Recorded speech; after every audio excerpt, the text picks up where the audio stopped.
င်္ဂါဂြိုဟ်မှာအချိန်ကဘာလို့ပိုမြန်နေရလဲအိုင်းစတိုင်းရဲ့နိုင်ရ theory of relativity အရာဓာတ်ထုကြီးမားပြီးဆွဲငင်တာပြင်းတဲ့နေတာတွေမှာအချိန်ဟာပိုနေကွေးသွားတတ်ပါတယ်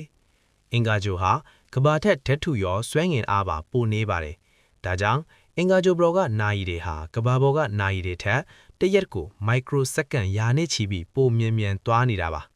အင်္ဂါဂြိုဟ်ကနေကိုပတ်တဲ့လမ်းကြောင်းဟာဘဲဥပုံစံမညီမညာဖြစ်နေတာကြောင့်နေနဲ့အကွာဝေးပေါ်မူတည်ပြီးအချိန်စီစဉ်မှုကလည်းအတိုးအလျှော့ဖြစ်နေပါသေးတယ်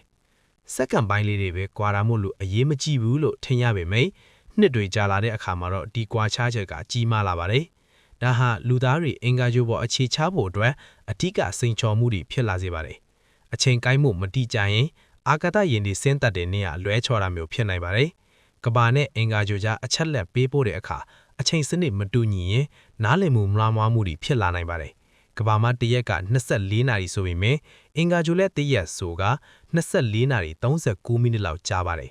အချိန်စီးဆင်းမှုမတူတဲ့ကြုံအသက်မှာလူသားတွေရဲ့နေ့စဉ်ဘဝနေထိုင်မှုပုံစံနဲ့ယဉ်ကျေးမှုဟာလည်းကမ္ဘာနဲ့လုံးဝခြားနားသွားနိုင်ပါတယ်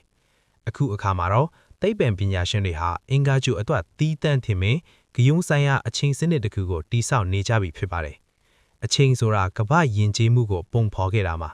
အင်္ဂါဂြိုဟ်ရဲ့အချင်းစနစ်ကတော့အနာဂတ်လူသားတွေအတွက်ဘလို့ယဉ်ကျေးမှုတစ်ကိုဖန်တီးပေးမလဲဆိုတာတကယ်ကိုစိတ်ဝင်စားဖို့ကောင်းပါတယ်ဒီလိုစိတ်ဝင်စားစရာသိပ္ပံဗဟုသုတတွေကိုကျွန်တော်တို့ channel မှာဝင်ရောက်ကြည့်ရှုနိုင်ပါတယ်အခုဗီဒီယိုကိုသဘောကျရဆိုရင် subscribe လုပ်ထားဖို့မမေ့ပါနဲ့အောင်